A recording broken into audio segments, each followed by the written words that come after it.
Right.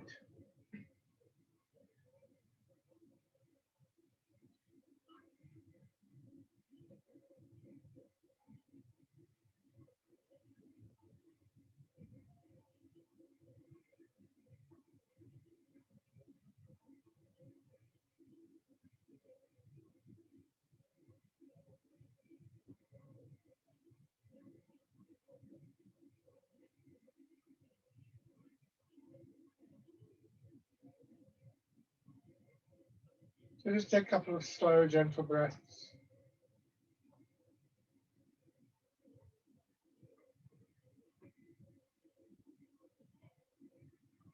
Have a little think about your posture. What you may find it's quite interesting, I think, that bringing our attention to our body, even if you don't do Tai Chi, can often sort of exert some kind of, I won't say control over the body, but some kind of relationship with the body. Most people could, if they're sitting and they're I don't know, reading a book or something like that, and they realise they're holding it very tight, will be able to relax their fingers just by noticing it. This is something that really builds up, I think, in Tai Chi. Again, nothing that we do in Tai Chi is superhuman. It's all, we're just working with the natural responses, the natural movements, and so on and so forth that exist in body and mind. So just the sort of focus into, oh right, I've got to think about my posture. You may find yourself going from this to this. It won't always work, and it's not always that straightforward, because sometimes you think, well, hold on, it's not working, and I've got to think about it, or whatever.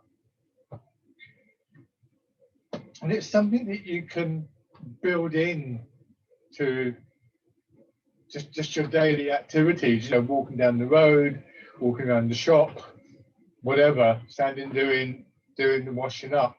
Just that kind of reminder. And it's about recognizing possibilities.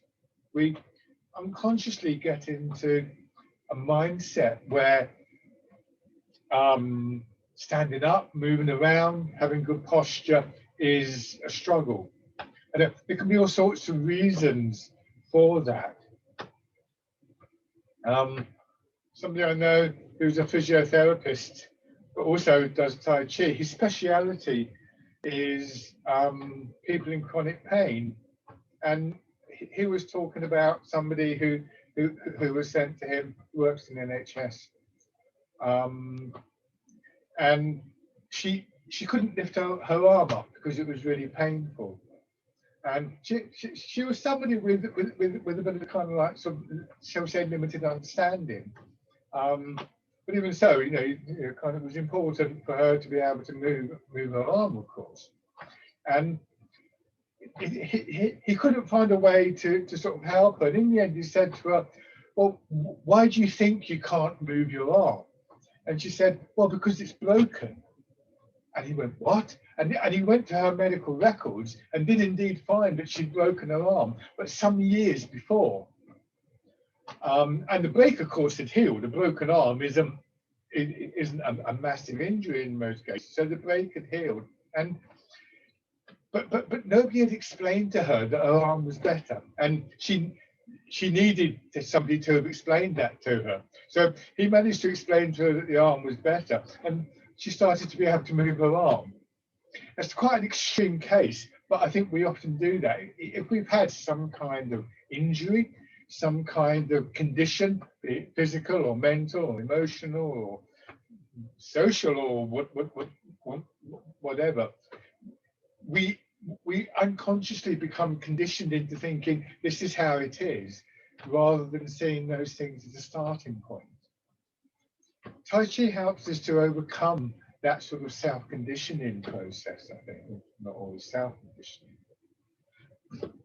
And that's not to say that everything that makes it awkward for us to move, to learn something like Tai Chi, to focus our attention, is something that we would be likely to overcome as easily. Far from it, you know, kind of like there are very real barriers out there. But some of it is, I think. Some of it are the old habits, the old responses that we made for good reason quite often. But once that reason isn't there anymore, we don't need the responses. So it's quite difficult to, if you like, overcome that conditioning. We have to recognize what we're doing, and in some cases think about why we're doing it. And as always, you know, this is a useful thing useful process to go through when we're doing something like Tai Chi, and when we're starting up in a session. But as always, I would really emphasize, I'm not saying that this means that it's easy or that it's just a case of getting your thoughts right. These issues can be quite complex, and those old habits and that old conditioning, they're going to melt away because you sort of like changed your mind or something like that. It's not that is easy, but it's never that straightforward. But it's a useful thing to bear in mind. And then raise your arms. A classic example of this, which I think most of us sort of do, is that when we lift our arms up, we do this, we lift our shoulders up. And actually we don't need to. You can consciously drop your shoulders. You see so I do that, and then I can do that. And yet we find ourselves again and again doing that, even though we know we don't need to. So it's not an easy process, but it's an interesting one. And just let your hands drop. So just rolling your weight forwards and backwards.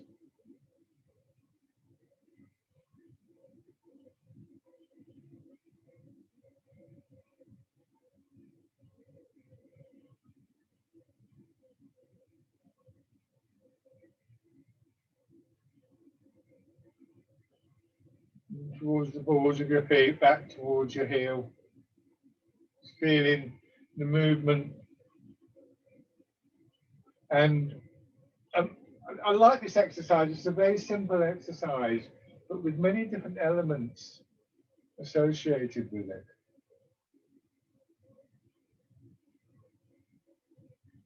So, first of all, of course, there's the sort of bit of movement in the feet, and how far can we go without stiffening up, and can we find that neutral point? But once we've got an idea of that, we can take it a little bit further. You can start to feel the movement building through your legs into your hips, and see if you can sort of visualize almost your skeleton. And the skeleton is actually quite a subtle mechanism. It's a jointed structure that is supported by muscle, tendon, and ligament.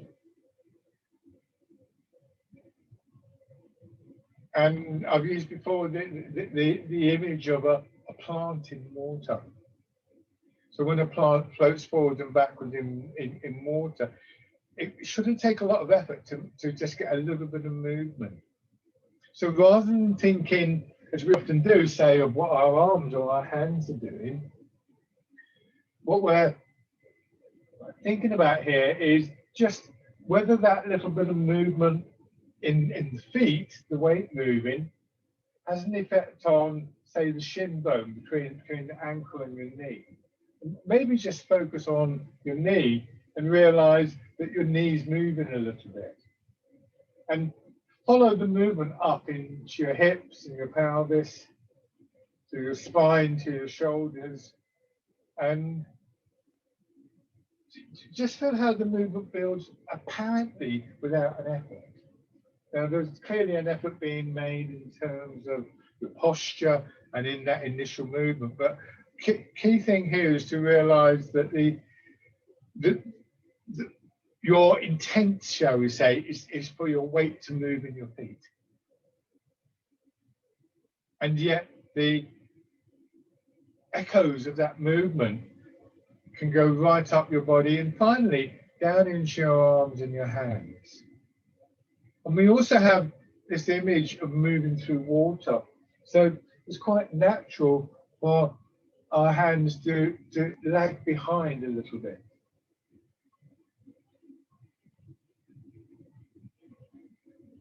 Another thing we can notice, I've talked about this in terms of other exercises, can you feel things like the movements, the opening and closing in your rib cage and your upper back, whether else you happen to have noticed those in the past, different exercises.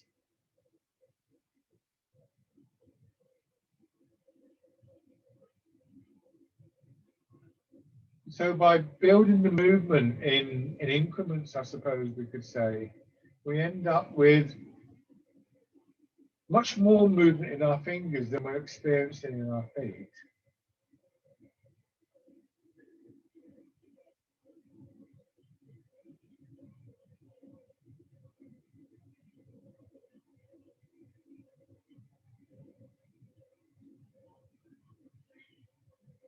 That principle is summed up in a phrase from the Tai Chi writings, where we're told that 4 ounces will move 1,000 pounds. The right amount of effort in the right place at the right time can have a big effect.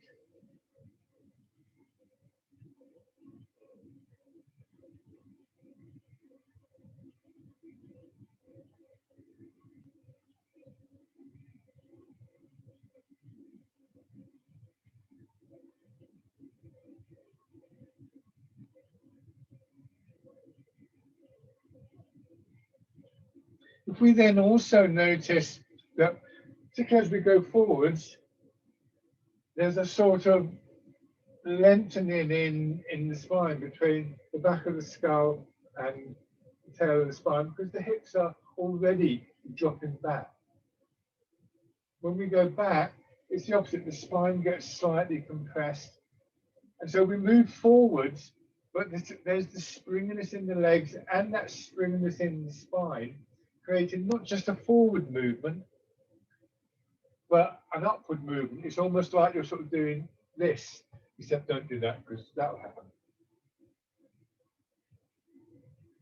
But what you can do is sort of in your mind, feed or imagine that upward movement going up underneath the hands. So now we're still rocking forwards and backwards, but the movement changes slightly. Here, the hands come out, they don't go behind anymore, you come forwards, you feel the movement up through the spine, or up through the legs and then through the spine, and then back down. We can see that we can begin to get not just a forward and backward movement, but an up and down movement. And there's these planes of movement. There's what a horizontal movement forward and backwards, a vertical movement up and down, and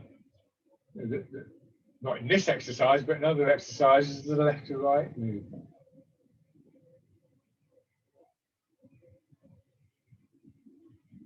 We find combinations of those one way or another in most of the exercises.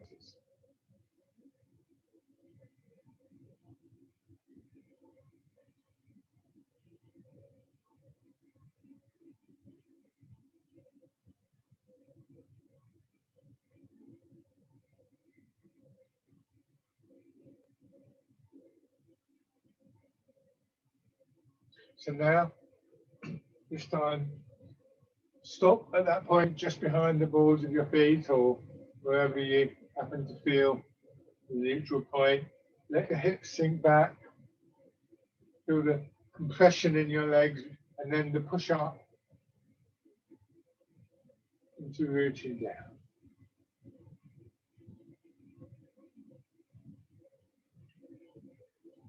So through these very simple exercises, we can begin to get a sense for what underlies, the dynamic that underlies everything in Tai Chi.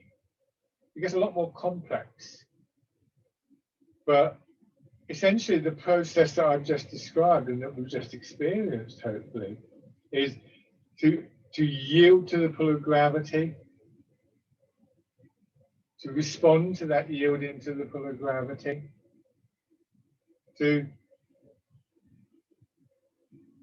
just encourage a movement in the feet that spreads to the rest of the body. And that gives us the potential for all of the movements in one way or another.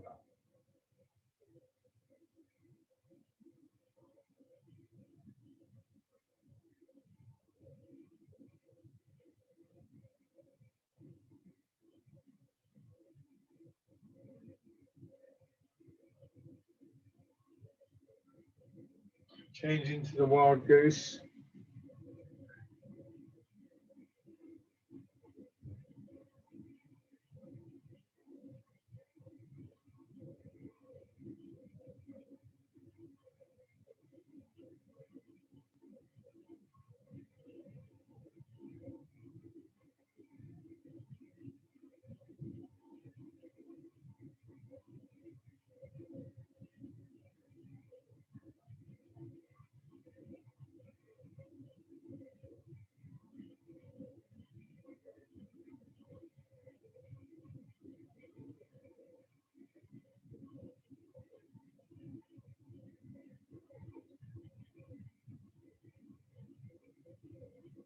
And parting the clouds.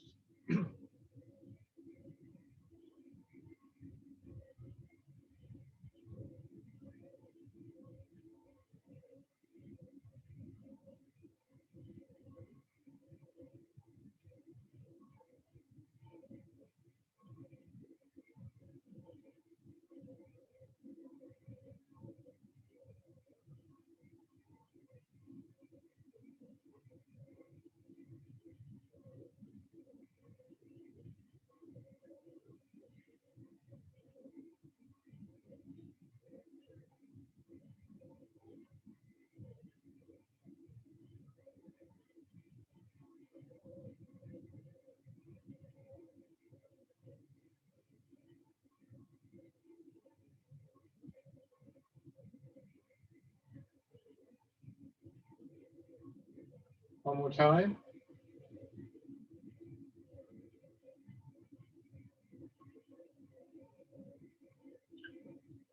Now go back to rooting down and just do these in a little sequence so that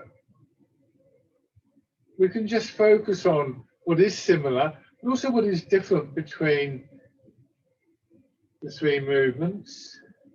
That same basic dynamic that I talked about, you know, the planes of movement or however you think of them. And yet, three exercises that can look and can feel quite different, I suppose, in some ways.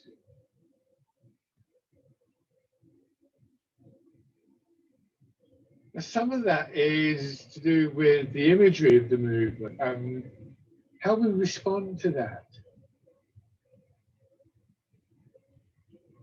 Because we won't all have the same response to images.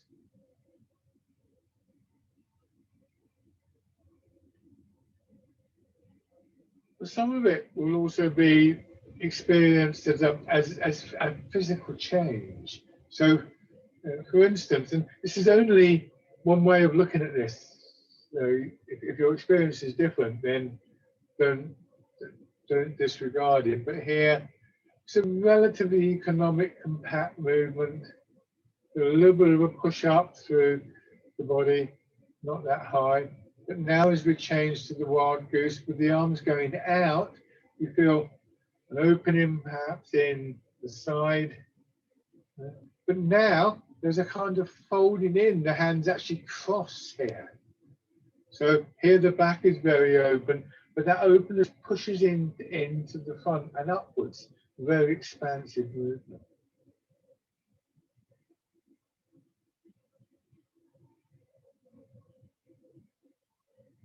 Only one view of these things. It's not necessarily the only one that I will talk about.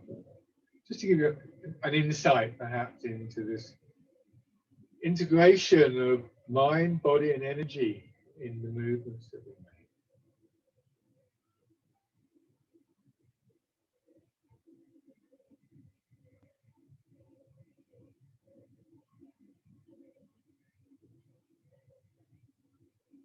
Do one more round of this.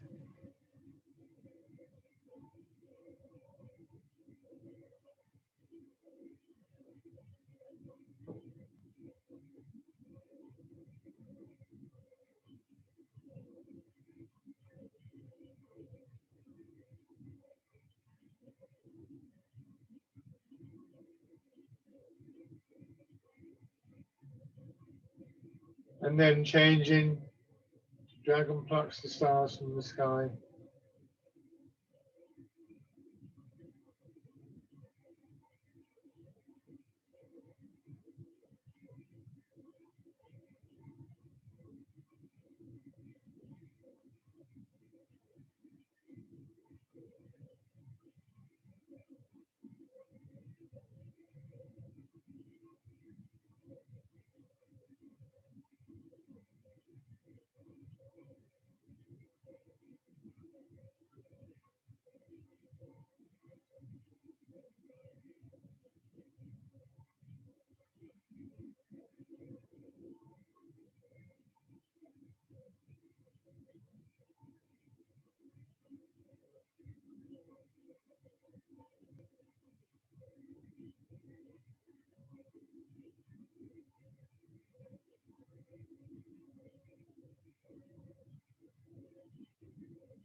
One more time.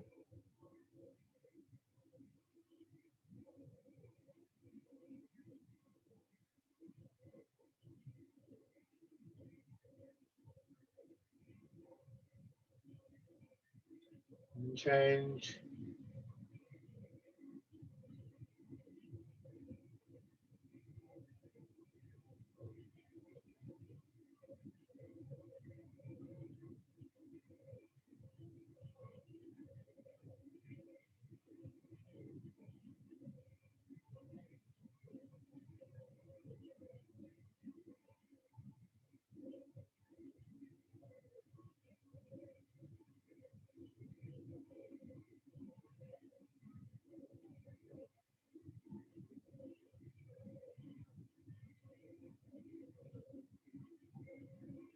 Another thing that we can be aware of in this sort of interaction between mind, body, and energy is a combination that at first sight seems to be sort of in opposition, both a flow but also a precision of the movement. There's a rhythm and there's a continual movement, and yet at the same time we reach the boundaries in one direction or another of the movement. And there's this slowing down, this slight pause. And particularly when we come back, that's when we can check the posture. But here, as we push out, we check that we're not overextending or whatever, or lifting the shoulders, those kind of things. A kind of, I suppose you could almost call it a dual awareness. Both of the continuity, the flow, but also the, if you like, the structure of whatever we're doing.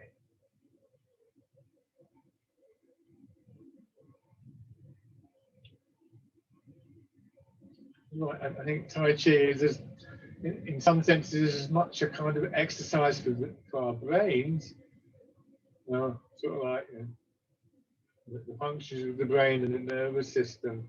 They are for the legs and knees and back and whatever.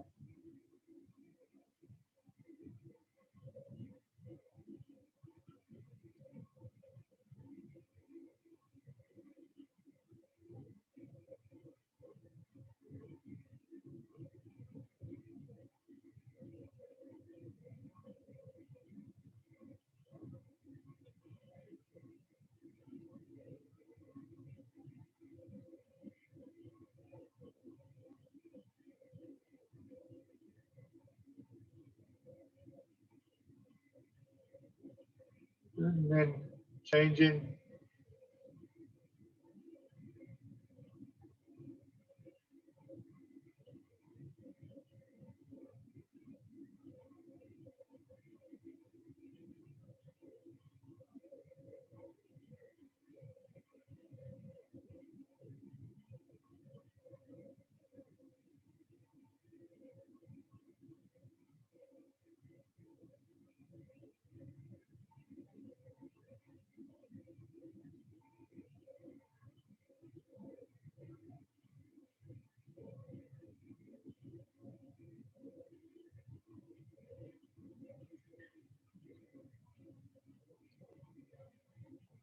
At the turn.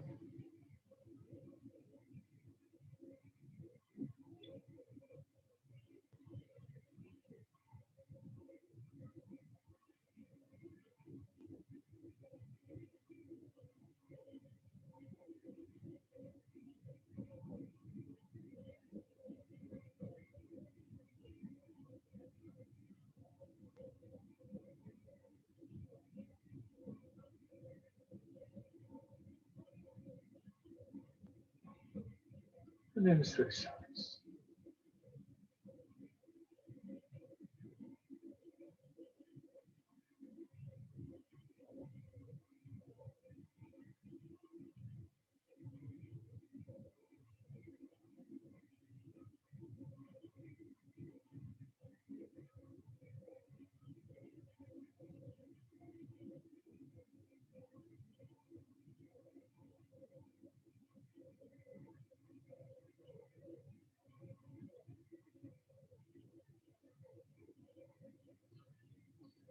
And at the turn.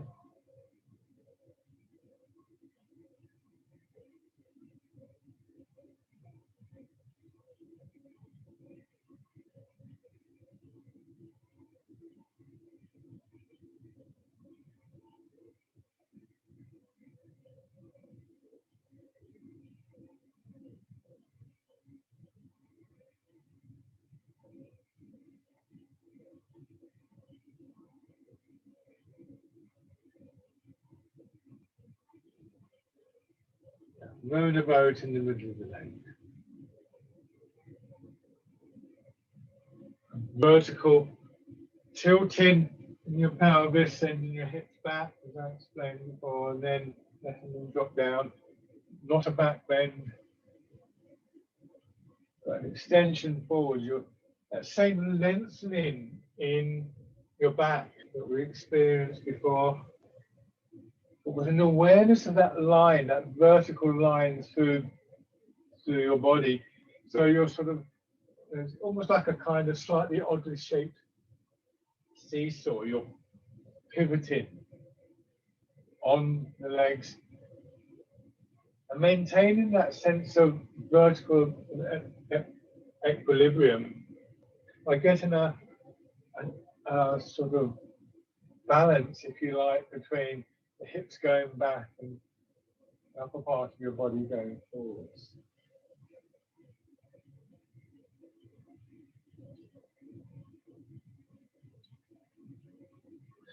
We're going to move from this into polishing the table, which we've started to look at recently.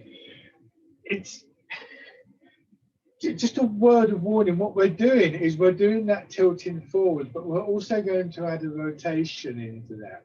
So don't go forward as much, especially not to begin with. Give yourself a chance to feel what's going on. Be careful with your spine. You don't want to sort of twist the spine up and to trap a nerve.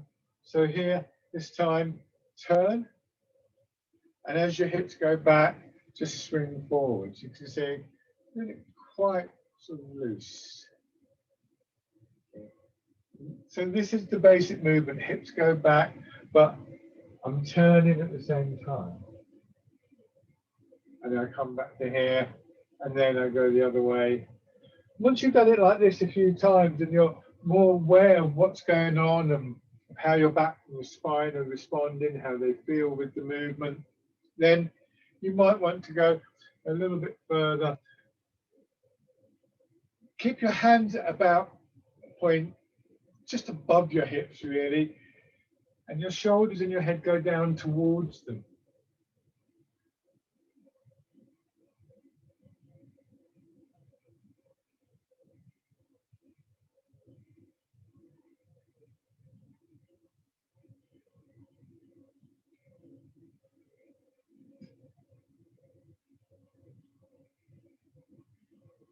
One more on each side.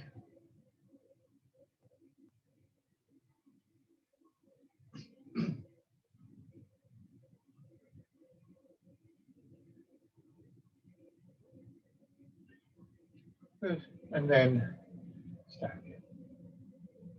Shake it.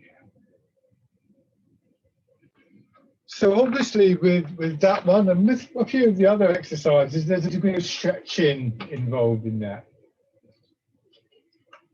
But even in those exercises where we do have that stretching, you would never stretch to the full extent because we're also trying to move. And remember, if you go for a big stretch somewhere, and I stretch my arm right back, I'm effectively taking it as far as it can move to get the big stretch, which is fine. But what you don't want to do is a movement like this whilst you're going for that really big stretch, because your body will lock up at the end of the stretch. So even when we do have the slightly more extended exercises, which we do plenty of, you want to take a little bit of care there. Okay, swimming dragon. So first of all, just tilting in the opposite plane, well, not the opposite plane, but in the other plane. We were tilting forwards and backwards before. Now it's sideways in our hips. I'm going to bring my feet together, do it whichever way suits you best. Realize though that actually I've never actually seen anybody do it in hip width before I started doing it. It just strikes me that it's a little bit easier on the back and the hips and the knees with your feet wide apart. So it is a strong exercise, and I'd rather you felt comfortable in it. Ultimately though, you want to try and get this kind of long, thin, bendy quality through the whole of your body. Hands following, fingers following. So you press your hands together, but don't hold them tight. Don't really, because you'll stiffen up your wrists and they won't extend and flex so easily. And then dropping down from under the lower dantian and then across the solar plexus, being low in the middle dantian.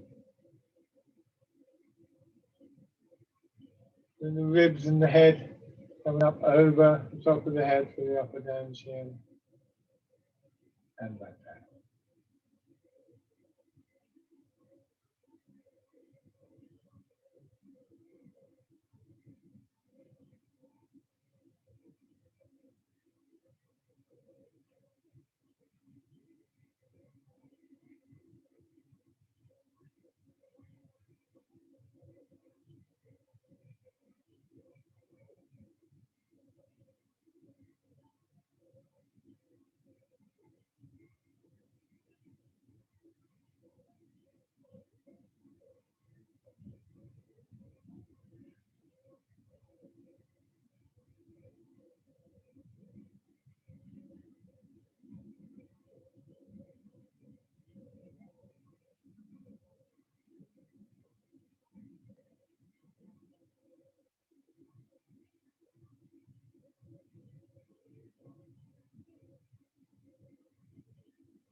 So I'm changing direction.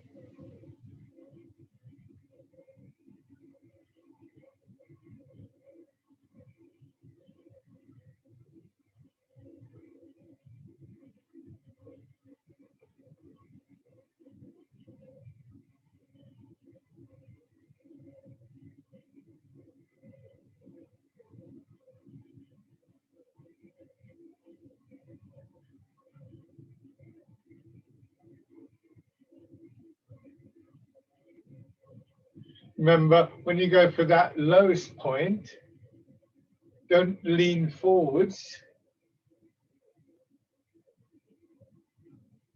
I'll show you. It's essentially, I mean, you could do all the way down. You could just drop back in your hips a little bit here. Drop back a little bit more, so you go a bit lower. And then a little bit more. At this point, you'll probably angle slightly forward, but you're not going to do, not doing this is more fine. So you're maintaining the integrity of your back and your spine. Even though it's at an angle, that's not a problem. But if your back starts to bend too much, beyond the sort of normal kind of bends and twists in our spines, then you'll find this movement side to side, winding up through the body. It's actually quite difficult, quite a strain.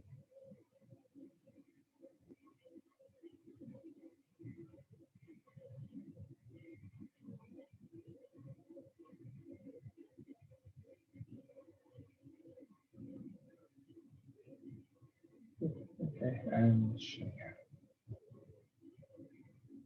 stretching between heaven and earth. So sinking down,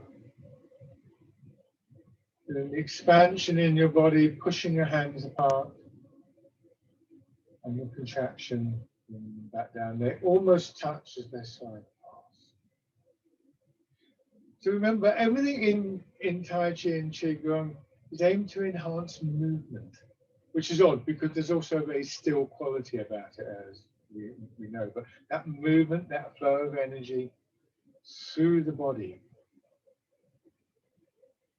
And that's why even when we do quite a sort of stretchy exercise, like the last couple of ones that we've done, we do so with an awareness of the space within the body to allow for that movement. We do so within, if you like, in the interest of developing, cultivating that movement.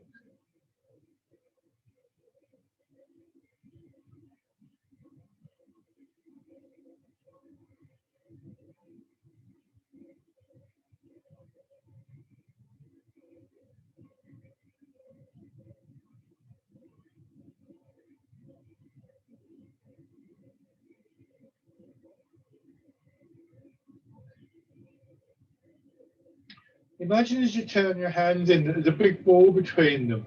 You're really compressing that ball in, and the resistance gets stronger and stronger as you do this. And then here, the ball's expanding, and you're just trying to make sure it doesn't expand too quickly.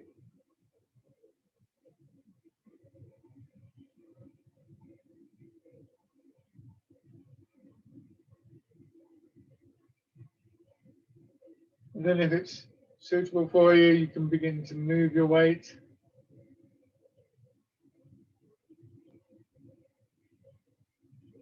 Just a little bit at first, maintaining that upright equilibrium.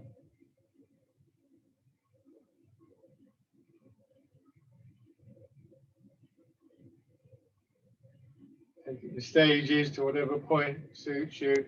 Heel coming up allows you to move across a little bit more, comes up on the empty foot.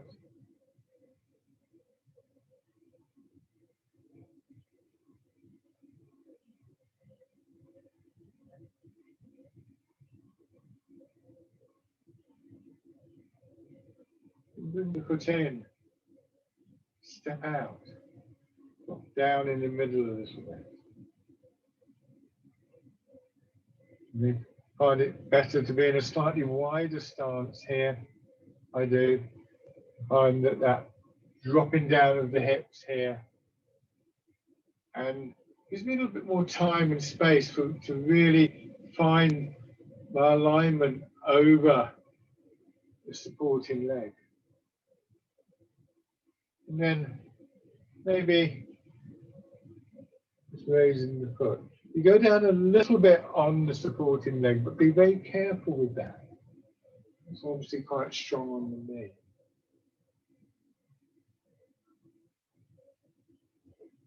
So that dropping down helps to push the foot out. On the other hand, if that's too strong for your leg or your knee, do this, drop down and then step out.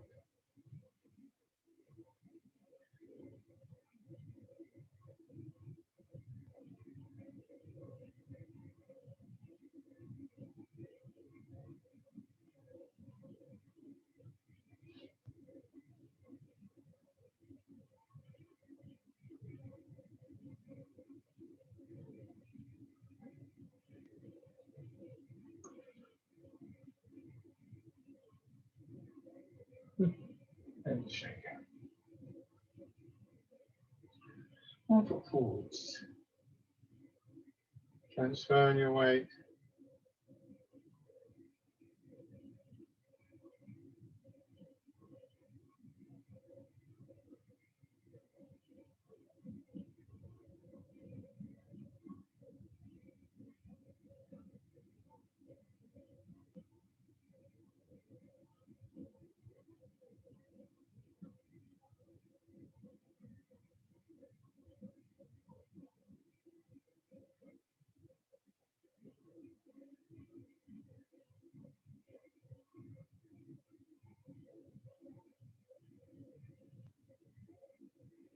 Raising your toes and your heel. 1 foot can turn out slightly. And as you move across, you may even find that you're turning a little bit. It's mostly across. This hip moves across. And that actually helps to raise toes. And then move across. So it's almost like your foot's sort of stuck in mud. And you're walking across a muddy field and your foot sticks. And what you don't want to do is to kind of like really wrench it out and lean forwards. Because all that's going to happen is you fall in the mud.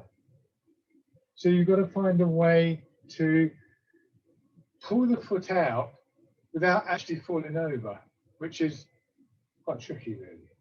Fortunately, you're not really on mud, I don't think, so it's just an image. But when you get here, you don't want to do this, because if the foot comes out the mud quickly, you'll just fall over. What you want to do is to contract the leg and then expand it.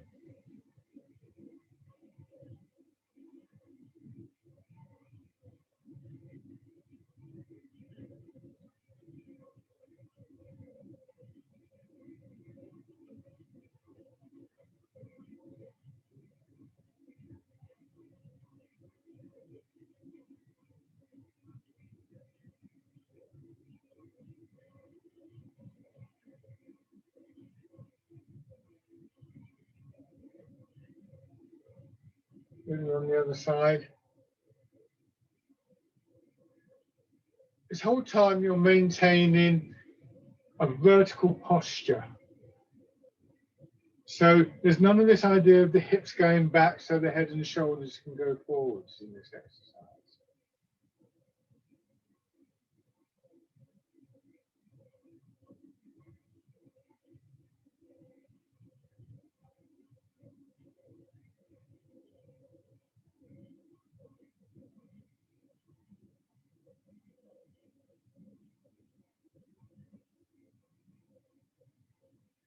Raising your toes and your heel.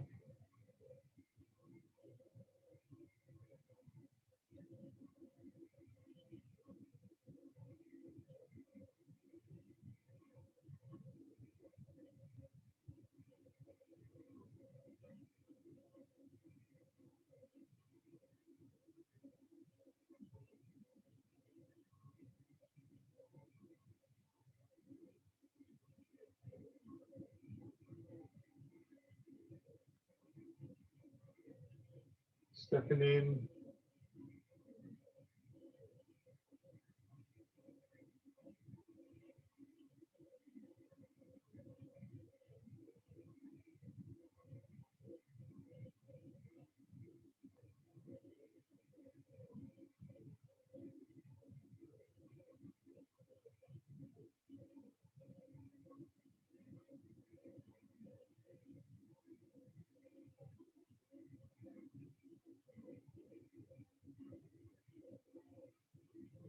And then forwards and backwards a few steps. Here you can really see that the foot traces the semicircle. So we come back to the hip width.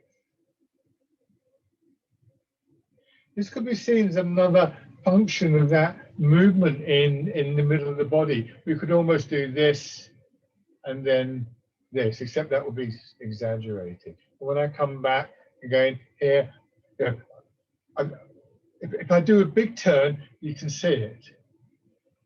What you have to do is imagine the turn happening. More or less, you're keeping your shoulders and your hips facing forwards in this particular exercise. There are times when we might well do something like this, but I'm not asking you to do that. And then all these ideas and all these processes, when we start to work with them, it's quite useful to do them quite big. Not all of them are that accurate when we do that. Some remain quite big movements, but others, like this sort of rotation in the middle here, you know, I could do, if I turn the foot out more, I could go to here. I could do this.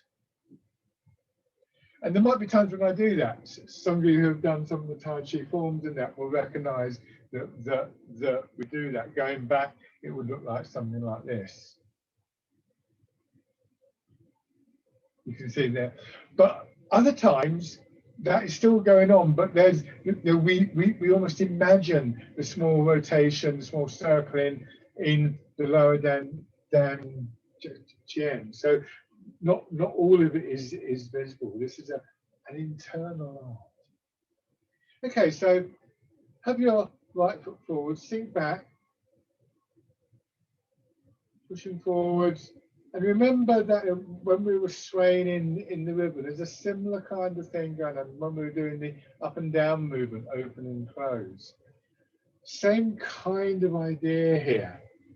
A little bit more exaggerated, a little bit more structured with a very definite image. You know, pigeon spreads its wings. And obviously, you know, with one foot forward, but it's the same thing. You could almost imagine. I'm not saying this is how it should be done outside. It's almost like going like that to get the arms up, but it's that very subtle sense of a movement and energy upwards through our spine.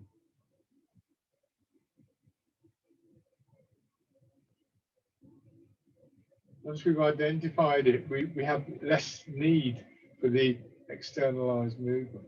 Although sometimes it's quite nice to do that.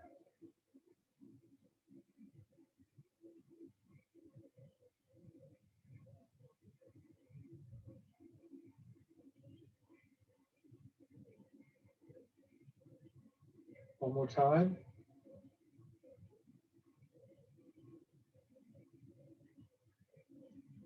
Changing to fisherman castanet.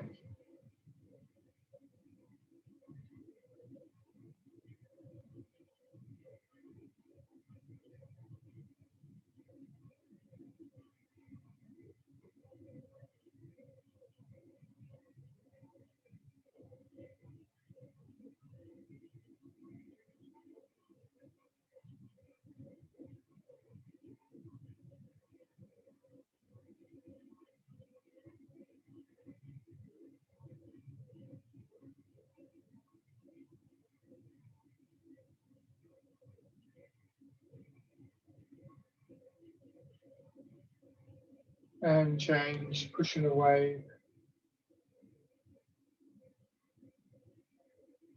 Same thing, we've got that upward rising, but we've also still got, remember, a very powerful transfer of the weight from back to front. So there's a number of different things that are involved internally in creating the energy and the shape of the movement.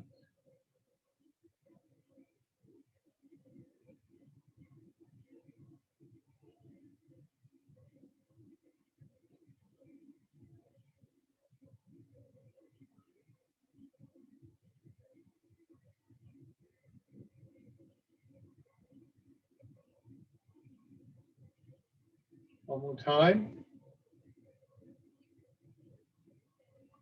Sink back. Turn the front foot out slightly. Turn your body so you're facing that direction. Send your hips back. So that would take your shoulders and your head forward. We also allow our center of gravity to go forward. So we get pulled forward by the center of gravity. We arrive in the front foot, and we don't want to go forwards anymore at this point. So what we do is we let gravity pull our hips down and we return to the vertical movement. So we have scooping the sea and looking at the sky. So we use gravity to help pull us forwards. And we use gravity to help us to stop being pulled forwards.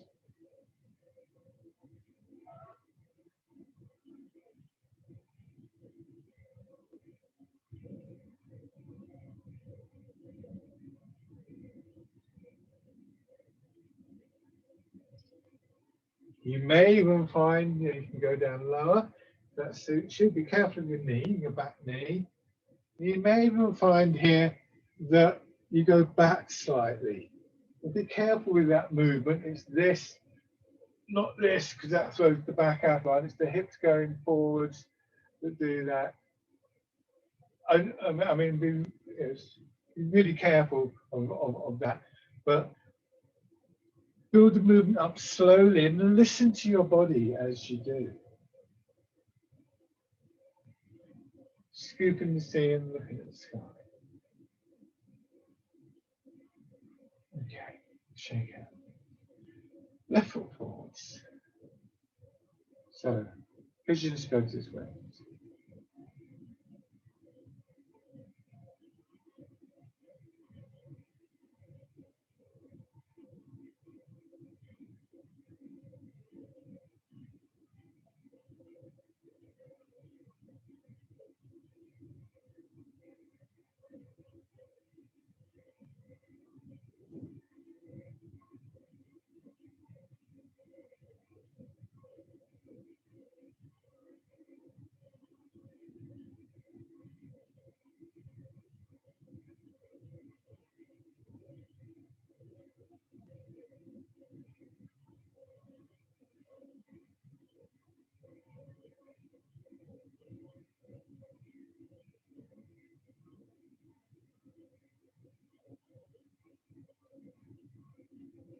Fisherman cast the net.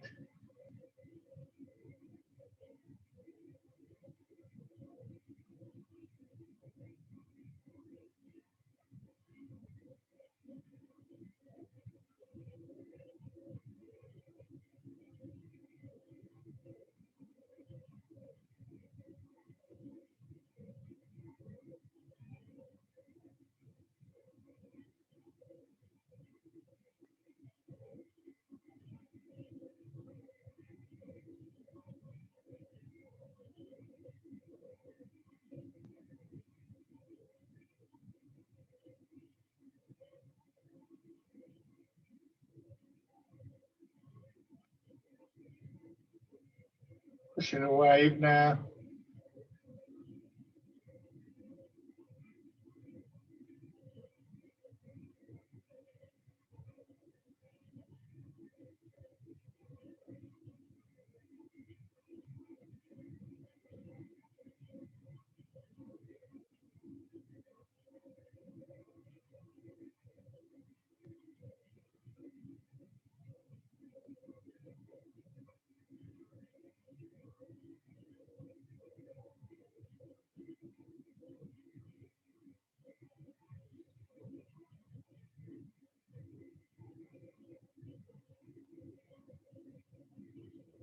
And scooping the sea, looking at the sky. You open the front foot up, it makes it a bit smoother as you go in to the front foot.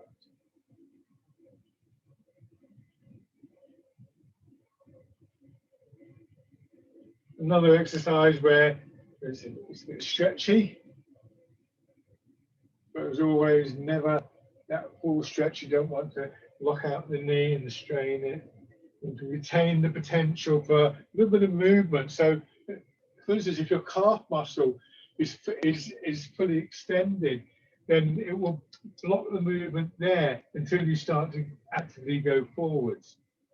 But you want to feel that as you're doing this and the head is going forward, there's already a sense of movement down through there. So it's kind of tricky.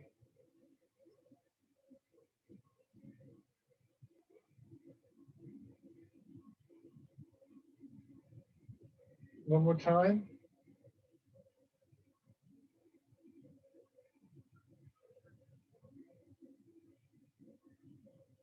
and bring feet back. Check out. Oh, good. Okay. Open your hands together.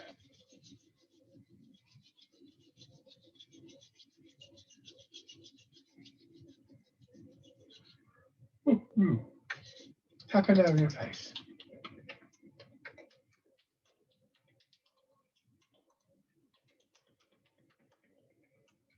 Over your head and neck.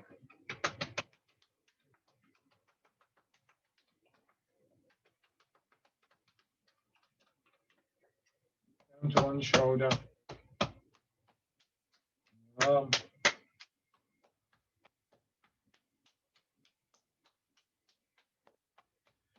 The other side.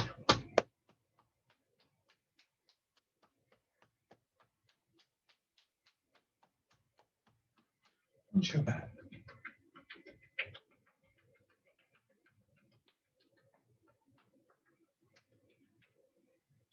Around your hips.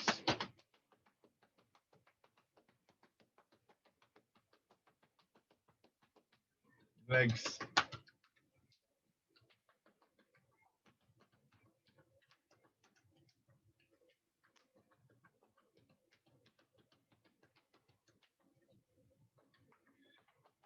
Light on your belly.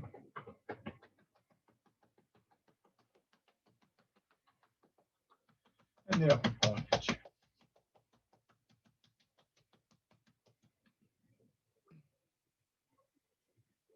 Grace Tiger, return to mountain. Just aware of your feet, aware of this feeling in the lower down chin, around your hips, pelvis, waist, or sort of already dropping, and allow yourself to sink down. And as you push up, still be aware of that pull downwards. And in the same way that we don't fully extend when we stretch, we leave a little bit of play there, a little bit of space. So we don't keep pushing up, expanding outwards. We recognize the point at which it would become a strain, become a stiffening within the body, and we just return. So the potential for that return and everything that we associate with it, you know, the rooting down, the settling, the stillness, however you relate to it, is there for the whole time.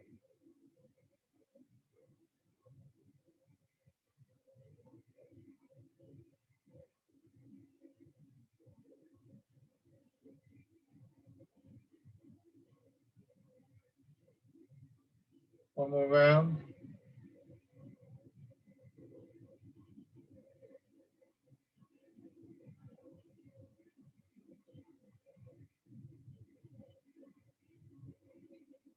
And stand.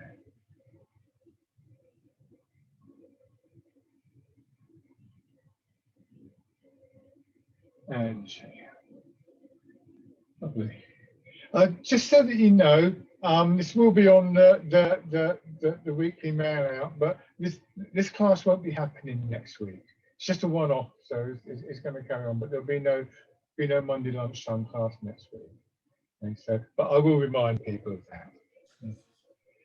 Lovely. Thank you very much, everybody. All right. Cheers, Mike. Bye, everyone. Mike, cheers. Bye-bye. Mate. See you in a couple of weeks. Have a good day, everybody. Cheers. Oh, thank you.